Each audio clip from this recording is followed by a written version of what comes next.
painted some shingles. Whoa. Big fan, very gross. What is the shingle exactly? Oh, so it's herpes zoster. It's the same bacteria that causes chickenpox. Whoa. Typically, if you have chickenpox in your young life, you're at a higher risk to develop shingles. See? Can leave you sterile. It's a pretty serious issue. I had an idea for like an intro for Thundonian Vampire. I was thinking like getting Wojtek to do like some rap in Polish about like bombing trains and stuff. Wojtek's our dear friend. Goes by many aliases. That. Cheers. Yeah. It's just what I always want. Yeah. Day by day. Yeah. Depends on how actively fucked the world is in this moment. I try not to stare at my phone too much. Yeah. Instagram is the only social media I have, which I think cuts down on it a lot, but I wake up and eat something, then typically start painting. Right now I'm doing Inktober, so I am cheating. Mm-hmm. I'm doing multiple in a day. Yeah. I think that's fine. Yeah, you're not supposed to, but... Oh wow, that bus is absolutely. Oh wow, the ship. Yeah. Those are great. Thank you. Yeah, typically I do 2 or so a day, so I'm kind of ahead of the curve, but yeah. Yeah, they're amazing. Are you enjoying it? Yeah, definitely. I love working with ink, especially because majority of my stuff is done in like gouache, so like a watercolor type paint. So going back to ink is pretty fun. I constantly go outside and paint. Less so in October because I'm doing the Inktober stuff, but yeah.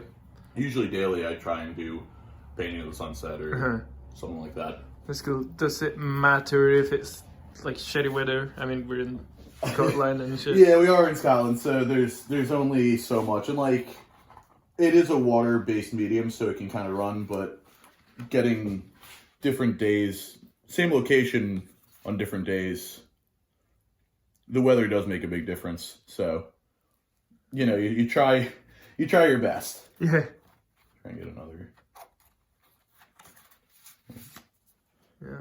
All weather conditions are fascinating, so it's good practice to try and get everything. And I don't know, I kind of like the effect of rain on it. It makes a blotch. So everything on my walls has been since lockdown started. Mm-hmm. This one was the first one I did since when lockdown started. I think that was like March. From the beginning of February, I came back from America to lovely Dundee, Scotland. Stayed with this guy. I don't know if you know him, named Hooligan. Yeah. My PhD was set to like really start in March. I got my first supervisor on March 8th, and then by March 13th, I want to say, that Friday, lockdown started. So I started really committing to practicing painting in that meantime, and that guy there is the first one.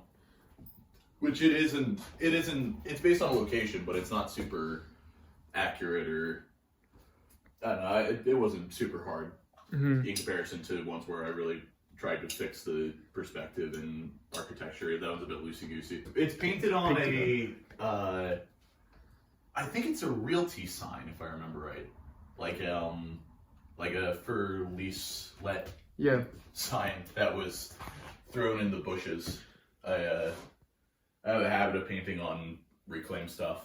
That's good. Yeah. Yeah.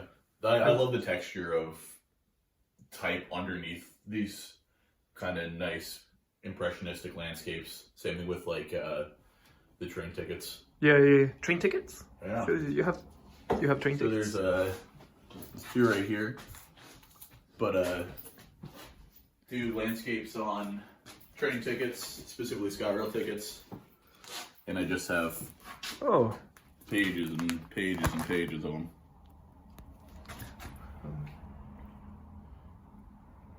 That's cool. And how did you get to those? Are they all of them in Dundee? No, so these are all through Scotland. I typically try and get the specific card. Now you get to see a bit of my OCD.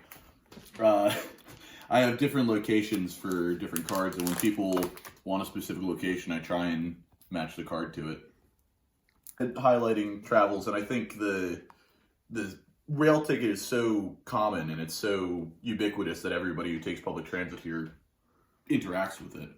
So kind of creating a location at various places I've seen and so forth, and typically does okay around Christmas. Nice little quick gifts for people. That's excellent. This is just a collection of random bits of paper that I found over time. Yeah. It's a flyer for that one Tim Ladd show. Oh yeah, Nosebleeds and Tim Ladd. That was a good show. Yeah, that was a good show. Remember when Tim Ladd came over and we talked about pissing into a water pitcher for like 2 hours? The participants in that conversation might have been high. Maybe a little bit, but I typically don't talk about urinating in water spigots when I'm high. Yeah, but for 2 hours. It's just me. Those three are, I think, from a CD rack, if I remember right, or like one of those college, flimsy plywood racks. They'll be able to submit it to a gallery and get it consistently shown, because I do have other larger landscapes that I would like to show. Like a gig, like a show kind of thing. Yeah, that's a good comparison. I paint daily, and I really practice a lot, like at least 2 hours, no matter what I'm doing. Yeah. And I'm totally fine with practice for practice sake. I think that's a very important way to look at all creative endeavors. But there is an aspect of it that kind of selfishly I want to feel like it's justified the work that was put in. This would be the first like solo show, so to speak. Bundy. That's so in Seaside Heights, New Jersey, there's a boardwalk. And right around, I want to say 2014. Okay. But I don't remember. There was Hurricane Sandy. Way after the Backstreet Boys. Oh, yes. It's a 14 AB after Backstreet. There was a big hurricane that hit the New Jersey coast. We were without power for I think it was 2.5 weeks or something. We were in Pennsylvania, so go figure. But the pier collapsed, and there was a big classic roller coaster that was just sitting in the ocean for a couple months. And this is a picture from immediately after that. Normally there would be a whole pier going away from there, but it was cleared out. Yeah, that's good. But you did that while in Scotland. Yeah, that's based on a picture my cousin Ryan took after the hurricane. That's cool. What about this one? So that's in the Worthington State Forest, at the Delaware Water Gap State Park in New Jersey, Pennsylvania border area. There was a town called Walmpack that was going to be flooded when they built a dam. So the whole town was abandoned, but they never actually built the dam. So there's this town of probably 10 or so houses in the middle of the woods that just sit abandoned, and they're pretty fun to go explore. That's some classic teenage Nick right there. Yeah. Sorry. You're good. These are all evidence from my teenage years. Oh, that's cool. And that's the main street, quote unquote, in the town of Columbia, which is in the Delaware Water Gap. That's cool. It's really interesting to hear about what is behind it, at least a couple of the stories of these locations. Yeah. Some of the ones that you've probably been to, and some of the ones that you probably haven't been to, unless you have been to. No, I would love to. That's that was one based on a historical reenactment that they do in Poland every year. I found a GoPro footage of somebody stuck a camera to their head for these very serious medieval martial combat folk. I don't remember what the exact term is. They have a specific term for historical combat, but it's just this massive. I think it's 5,000 person melee. Oh, and do they know who's going to win at the end of the day? No. Right. They still go full force kind of thing. Exactly. It's a competition, and it's an actual fight. Obviously, swords are blunted, and they have a point scoring system. Oh, so it's they reenact the act of fighting, but no the fight per se. No.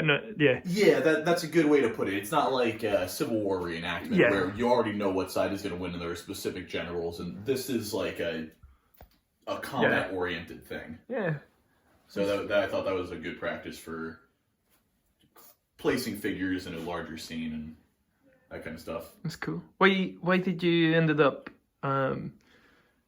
painting those two? So the one on the right there is our good buddy John. John Valentine himself. Yep. This was taken during the video filming for Walking Distance. Yep. Yeah. When John fell and scraped his knees, and that's right outside the abandoned Dundee College. Yeah. Is that what it is? Dundee College? Yeah. Tall building. Wanted to commemorate that. And then this self-portrait was just one. I had an open day. I think it was like 11 hours, and it was just one sitting of me staring in a mirror. I've never... I didn't even notice that. I wear this shirt a lot. Yeah. I would have not believed that was you if it wasn't for the t-shirt. Yeah, the only way you can recognize me. That's like awesome. Clark Kent. Yeah, and that guy I've seen in The Simpsons, or the little guy with the donuts, right? You'll know that. So yeah, it's a parody of that. Oh, okay. Big Boy was a fast food chain in America. You'll also probably recognize it as Jamie Foy's deck design. Oh yeah. Yeah, so Big Boy is a chain in America, and they had these big statues, and it was somewhere in upstate New York. We were driving through to Montreal, and we saw one of these in the woods. So all these are based on pictures that I took or where I'm at. Yeah, that's cool. And those the two up there, they're like... No, those are both from the Tensmere Forest. There's a abandoned weather station from World War II there that's just covered in graffiti. That's cool. It's so you're interested in graffiti, at least in painting. Yeah. And graffiti in some of your artwork. I love the contrast between graffiti and natural landscapes. I think it makes for a really nice effect. That's cool. This guy. Yeah. Boom. I love these series. they're it's full of sketches. Yeah, I just have like sketchbooks. Sorry, piles and piles of sketchbooks. Yeah, that's excellent, man. This is a fun peek behind the curtain when you realize Nick does literally nothing other than paint. Yeah, and is that the Old Faithful water bottle? Yeah, it's a Lucozade bottle. How long have you had that bottle specifically? Oh, probably a month or so. Yeah. Did you ever change it? Like, or did the old ones piled up? Yeah, if you have old ones? There are tons of them just floating around, and some of them are in the fridge. And okay. Just because love that Kunzel juice. Yeah. No reason to pay for water. Yeah, no, that's excellent. And this is a double cushion. Yeah, because this chair fucking sucks. I hate this chair. Yeah. Okay, so I take this easel, which I typically use for travel stuff. Yeah. I take this palette, Uh-huh. which is just my all-time go-to palette. And then I have a roll of various brushes. Various watercolor brushes, and that's fine. You can leave that there. And various tools, and that's about it. Yeah. Some water, but other than that, I'm pretty lightweight. Yeah. Earlier on, I tried bringing like a whole oil easel with like oil paints and stuff, and that just was such a hassle. And obviously, oil paint doesn't dry. Mm-hmm. So I remember like driving back in my truck and hitting the brakes, and all the painting sliding forward, and just like smearing my back seat. Yeah. Not a fun time. Yeah. Not a good use. Over the past 6 months of lockdown, I've fallen in love with the banjo. Yeah. Absolutely. Oh, you get to hear it without stuffing either.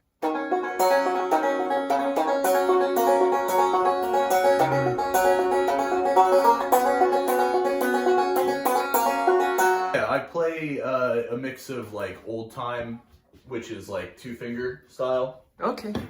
And upstroke, which is kind of like a claw hammer.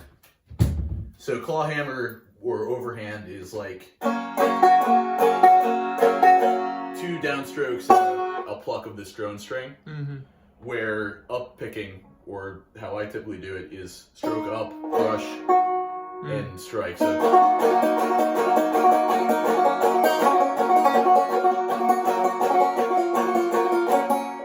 creates that rolling triplet sound.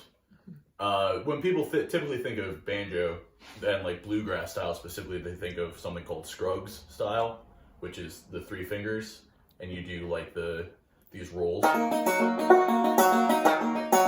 which I will do when it calls for it, but typically I play old time, which is why I have an open back. Oh. That's the distinction. Bluegrass has the resonator, where old time has an open back. Yeah.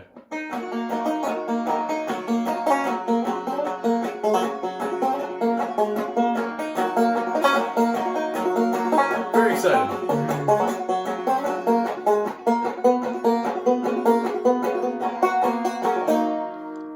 It could be the second skiffle revival. Yeah, it's about time.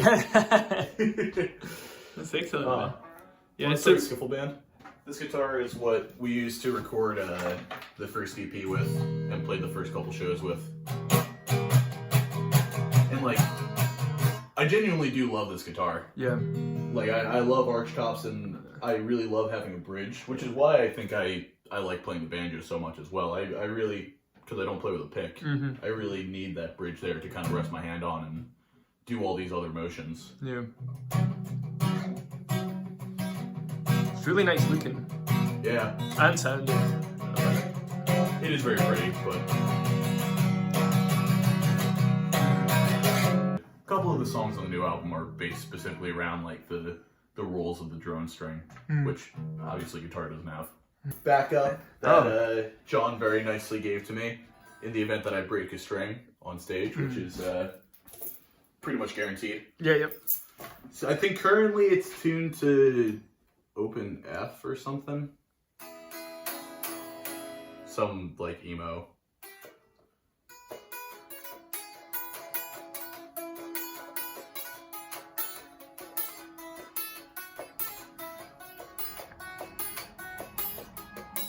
So what time do you usually wake up? Typically like 1 to 2. I typically go to bed around 4 or 5. Yeah. Yeah.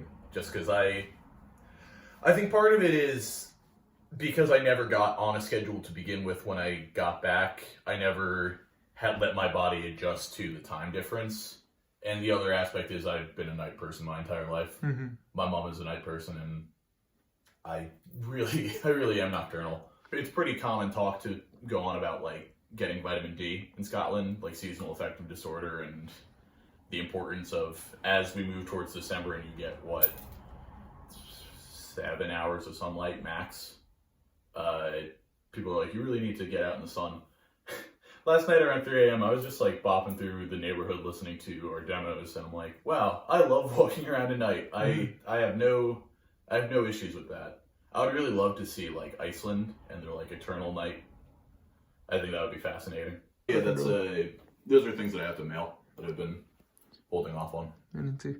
Yeah, various commissions and little see. nods and sending out EPs to various people. Yep. That's cool. How much did they go for? These? Yeah. I think it's 5 online, if you know us, and like 8 in the Freak. 3 different color variations. Yeah. Good day. It's excellent. I don't know who's getting which, but I'll be sending them out eventually. A little batch as well. Yeah, that's why did you ended up doing 3? We wanted to have some element of variation and some collectibleness. Especially because these are so limited run, and like I don't know if we're going to be ever printing another set of them. Yeah. Well, obviously we'll see how it goes, but I need to rearrange my space, honestly. Yeah. To be painting. The one that been really hype about. This is one of my all-time favorite records. What's the latest record that you thought, man, music's cool? Man, music's cool. I don't know if you ever said that. I do all the time. Yeah. Even music I don't like, I think that. Yeah. Recently released record? No, it doesn't have to be. Just for you. Yeah, like new for you. Yeah. Do you know the Cardiacs? I don't know the Cardiacs. Oh, they're this very, very weird, very erratic, like, kind of Britpop band, I guess. Mm-hmm. I'm not really sure what they would be, but I don't know. I've gotten that there's a very fine line with like prog punk. You think like No Means No and that kind of stuff that I've been slowly getting more into, which I think is which influences our sound a lot. That kind of erratic tone shifts, which I really love. I'll play it for you real fast. Apparently they were like somewhat big in the United Kingdom, but obviously I don't have a frame of reference for that.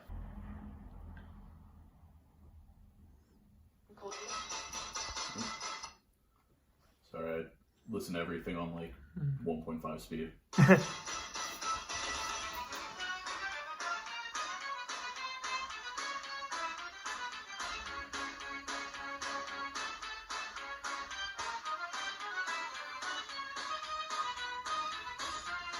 Wow. Music is good.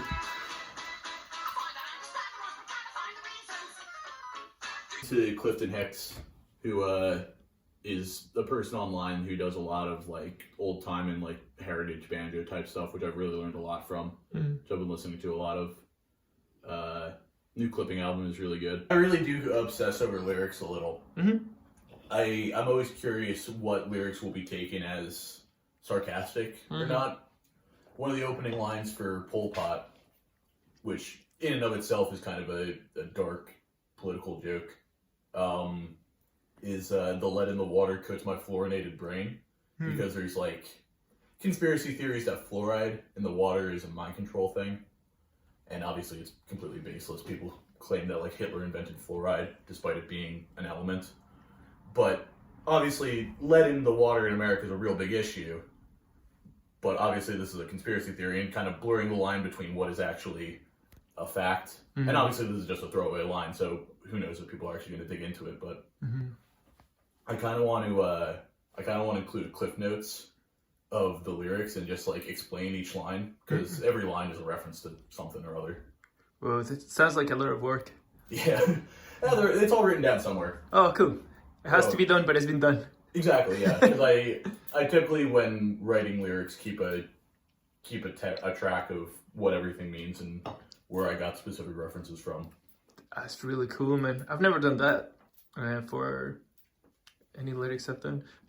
So where do you keep your lyrics? Just on my phone and on like Google Drive. I don't have them. My handwriting's terrible, so I can't really write them down. I just have pages and pages and pages of completely disjointed quotes, essentially, that get woven together to be these tirades. And oftentimes the completely disjointed things will end up becoming lyrics from a song. Like ceramic china handcuffs, binded by the rules of politeness, mixing all the metaphors spelled out in a semaphore. Like they're just random things that you pick up in conversation that end up getting woven together. A lot of specifically Circle Pit is like that, when listening to people discuss recurrent themes within music and kind of bringing all these different musical elements together. Oi, oi, oi, straight out the shtetl, because, you know, oy vey is a Jewish expression, and like klezmer music that came out of shtetls in Europe in the late 1800s, early 1900s, often had a political protest bent, as did like oi and skinhead music. And I think that those two comparisons are kind of funny and highlights this fact of music being recurrent, and folk music specifically always having a slightly resistance or solidarity type expression within it. I would love to just go through all the lyrics and just like explain what they mean. I feel like that would be insufferable, but I would watch it. I ended up voting for Howie Hawkins. Because my voting district, I'm voting in New Jersey, and that's virtually guaranteed to have Biden win.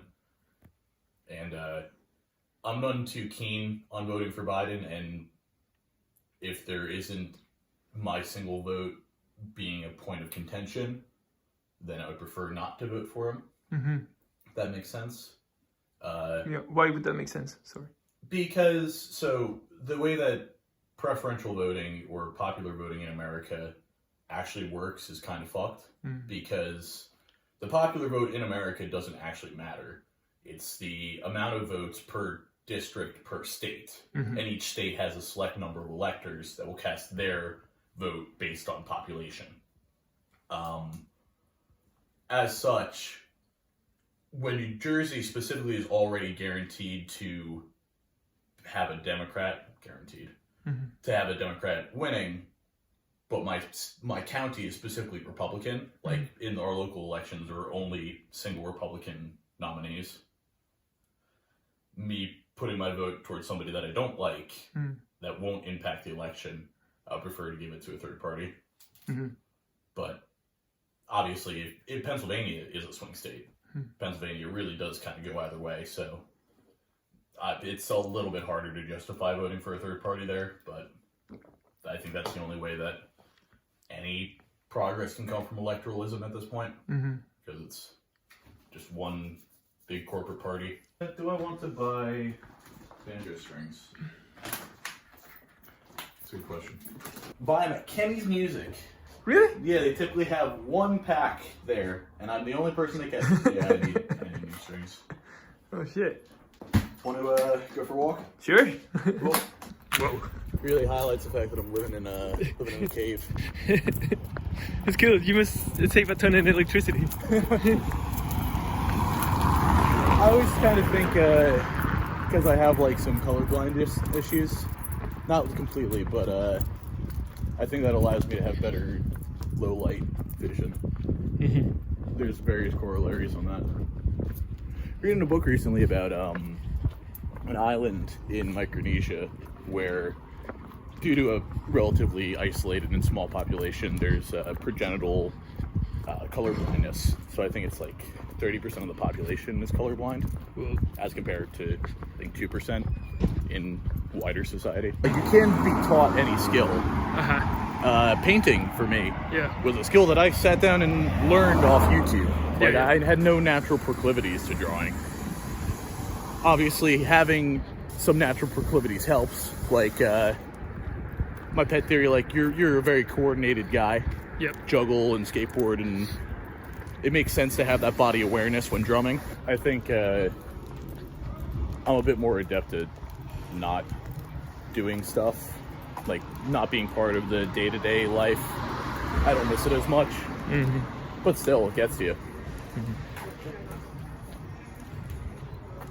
Good art shop. That's where I get most of my stuff from. Damn. Dundee really is so self-contained. Like, within very easy walking distances, the uni, the art shop, every bar, music store, our practice space, no more than 20 minutes walk. It's nice. I really do like Dundee. I always have a little bit of trouble articulating what it is about it, but it is a really self-contained city with its own identity, despite being, 100,000 or so. I'm excited when we go to America to, like, hit up some classic locations like FDR skate park and stuff. I know Travis from Bad Ups is doing a show at some point at FDR. I'd love to play a show there. How do you think they got palm trees in Scotland?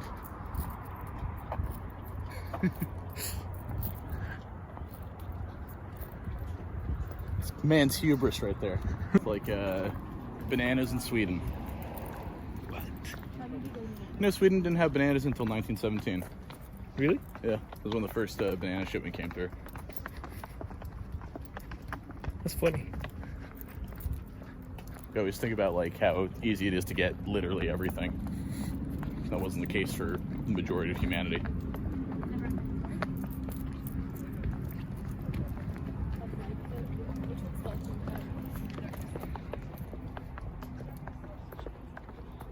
I really want to get a sample of L. Ron Hubbard talking in the Cult song. Okay, who is he? L. Ron Hubbard is the science fiction writer who ended up establishing the Church of Scientology, and who's now revered as a prophet-like figure. That's cool. Yeah, fascinating dude. Is there a lot of audio or tapes available for the public? Endless tapes. I think because he wrote something like over 300 books. A lot of them were fiction, but then he also has like at least 50 specifically like Scientology manuals that he has narrated. Which are non-fiction now? And depends on who you ask. Yeah.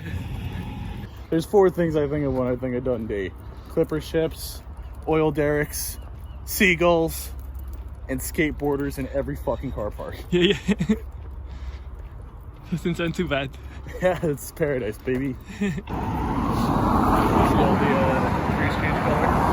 The what? See all the trees changing color down there? Oh yeah. Funny, it happened fast. It's already mid-October. Oh, binder strip, yeah? Yep. I don't know if I have the 10. I do have the time. Oh, so wood pens, yeah? Yep, blue pens. Wonderful, thank you, buddy. Cheers.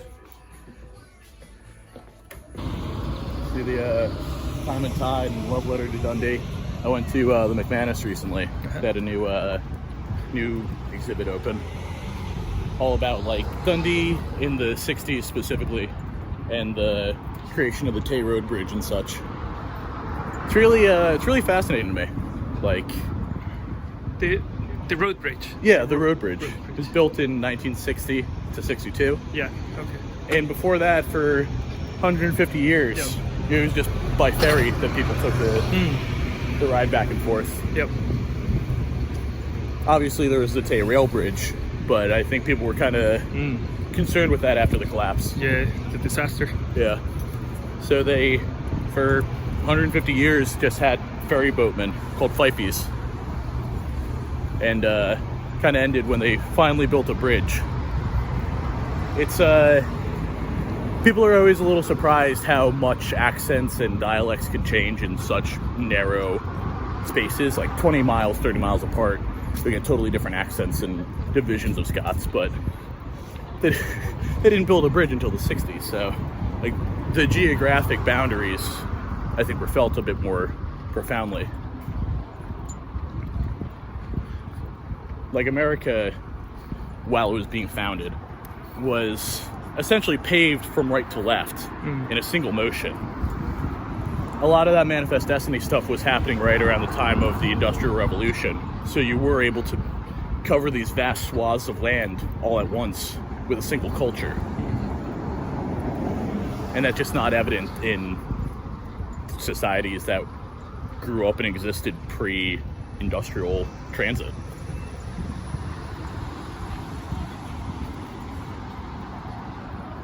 I went to my first show when I was, I think, 12 or 11. It was Dropkick Murphy's Mighty Mighty Bosstones show.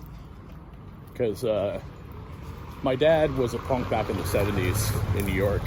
Like, I got really, really into punk proper in, like, middle school, early high school. Like, you know, reading Crass liner notes and shit. Like, it's really interesting in the current political climate of, like, rent strikes and land back and, like, anti-capitalist stuff. Because, like, I don't know. I was reading Communist Manifesto and stuff when I was, like, 13. Anarchist cookbook stuff. So could you understand it? To what extent did you understand it, if you did? I think I understood the broad strokes of it, and over time, seeing, like, early assumptions and outlooks kind of playing out in a large scale, it's informed a lot of my opinions. And it's like stuff like Emma Goldman or Proudhon, which are referenced through lyrics and on the back of Leftover Crack albums and stuff. Like, taking the time to really learn about that, I feel very fortunate. I feel fortunate that from a young age I was aware of the kind of soul-sucking nature of capitalism and the inherent racism found in our system. Like, not to big up myself, but, like, I think punk was really important in shaping that identity. Being aware of the bullshit from an early age. everybody's a sheep. I am too, but that's just the nature of it. It is 3:47. Should go. Yeah, we should go. Good time, huh? Because we're in at 4:10, right? Yeah. Beautiful. Well, Ford, I think on the. Oh, 4 flat. Yeah.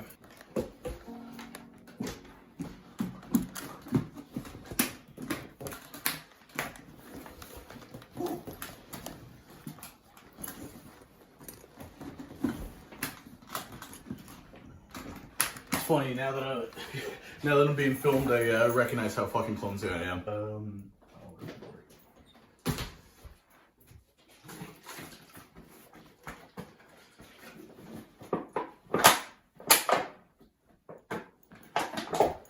Where it really started when I first moved to Dundee, went to a Joe McMahon show from Smoke and Fire, and he was nice enough to strike up conversation with me. He's from the Pennsylvania, New York area, and ended up getting called out and talking to my now dear friend Hooligan. The first time I met him there at Conroy's basement, which really became the progenitor of the entire band thus far. Within that scene, within that record label, and after hanging out with Hooligan for a bit, he introduced me to John, our bassist, which we'll meet shortly. If I remember right, Hooligan and John did some jamming beforehand, but this was a really positive confluence of different things. Honestly, we talked about the ethics and the finer points of punk for a long time before we ever actually started playing in a band, which I think is pretty telling. I think everybody in the band has both like a really wide range of musical knowledge, but a really deep range as well, like across all different genres, but can really speak eloquently about the differences in genres and the similarities and the kind of universality of it. The universality of punk as an ethos, as opposed to a specific music genre and such. Just something I've been banging on about for years. So it's nice to see those ideas reciprocated and conversed about. I think it was a good omen for the band as a whole. Especially because, like, I end up writing the lyrics to the songs, but the structure of the songs and the ways that it comes out are always up in the air, and I think we have a pretty good dynamic where everything, it's yes and. It's always yes and. Like, any idea somebody wants to try or some out there tone shift, it's always yes, which I think is a very good, productive way to deal with it. About April of 2019 was our first jam, so to speak. Mm-hmm. I think we actually started in June of 2019. So now, just under a year and a half ago, which is kind of wild. Starting with Aesop Rock covers as the way to get a sound down, and it kind of evolved into soft, and from there it was just a constant flow of new songs. I'm not typically I don't think of myself as a jam person, but I think we as a band are so fluid when it comes to just like playing something and connecting to it, and as a drummer, Hooligan especially is really good at telegraphing changes, really good at telegraphing transitions, and that kind of a structure is so important to prevent jam bands from just becoming noodling, you know? And so many of our songs came out of just straight jams, like Me Ain't Gonna Know, obviously, because those two are just so integral to one another. Me is a meditation on my frustration of the kind of irony of a creative industry in late stage capitalism. When you think of like video game studios that have like 80-hour a week crunch periods and their programmers get like just above minimum wage. And all this is in the name of entertainment. It's in the name of something frivolous, quote unquote. Mistreating workers, no matter what the industry, is consistent in that. So expressing my own frustrations with that system and the frustrations within myself that I'm not able to produce work that way. We are in the beautiful jute mill district. Yep. Dundee, in classical period, known for its J's, jute, jam, and journalism. Jute being a burlap type material that was milled in the Verdant Works over here. Oh yeah, kind of mixed Verdant Works. Interestingly, that's where the term heckling refers. No way. Yeah, the origin of the term heckling is when, women were working in the mills, the jute mills. They would read out various newspaper articles and they would jeer and laugh about it. So the term heckling originates from these kind of mills. Whoa. Whoa. Oink. Yoink it is. I'm gonna put it in the stairwell again. Yep. It's the laws of finders keepers. If it hits the ground, it's Yep. up for grabs. There we are.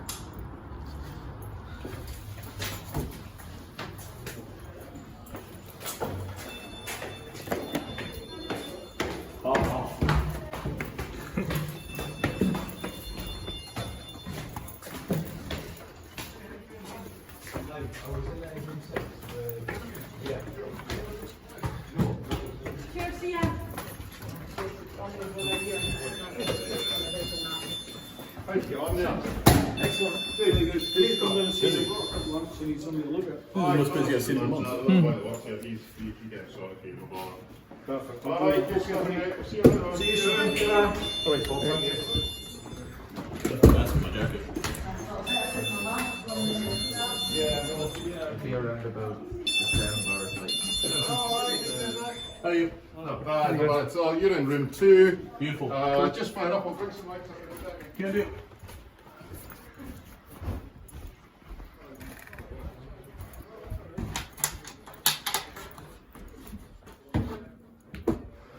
Hello, buddy. Hey man.